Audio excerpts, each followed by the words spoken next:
parler de l'enfant prodige qui s'est égaré. Il y a eu une période où cet enfant a fait quelque chose de très important. Après avoir pris les biens, il est parti. Il est allé dissiper ses biens. Il est allé faire ce qu'il voulait de ses biens. Mais il y a eu un moment où il a fait quelque chose de très important. C'était quoi? C'était l'examen de conscience. Alléluia. Il a fait l'examen de conscience. J'étais chez mon père. J'avais des richesses chez mon père. J'avais des biens chez mon père. J'ai pensé que j'étais accompli. J'ai cru que j'étais meilleur, que j'étais bon. Et j'ai décidé de sortir. Maintenant que je suis sorti, je commence à rencontrer certaines situations de la vie qui me font comprendre que je n'ai pas encore grandi. Alléluia. Je commence à rencontrer certaines situations de la vie qui me font comprendre que je n'ai pas tout assimilé, que je suis encore un enfant. Il fallait que je reste encore auprès de papa pour mieux apprendre.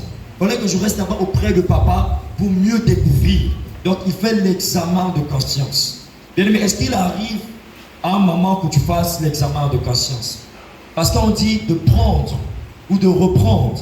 Mais pour prendre ou de reprendre, ça veut dire que quelque part tu avais la chose. Quelque part tu l'avais, mais tu l'as perdu. Pour quelle raison est-ce que tu l'as perdu?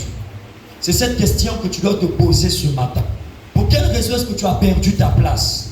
Quelle est la cause de ce que tu puisses perdre ta place aujourd'hui?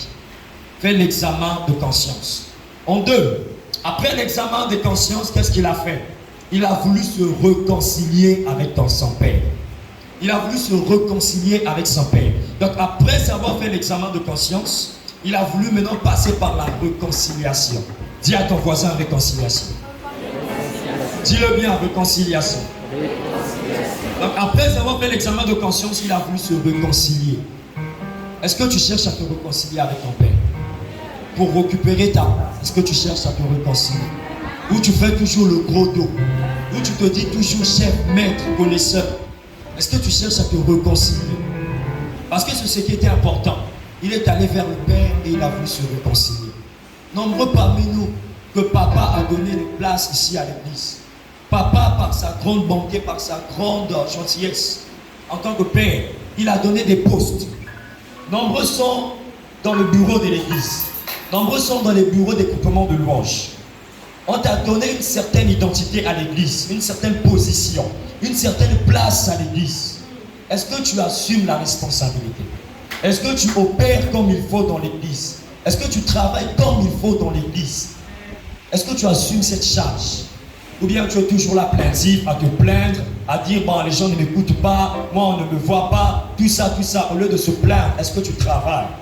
C'est la place qu'on t'a donnée. Il faut travailler dans la maison de Dieu. Alléluia. Et chercher aussi à se réconcilier avec le Père. Papa dit souvent que quand tu le frustres, quand tu le fais mal, il est avec toi physiquement, vous souriez, vous parlez, mais dans le spirituel, il n'est plus avec toi. Ça devient très dangereux quand on aime de Dieu. Un homme de Dieu n'est plus avec toi spirituellement.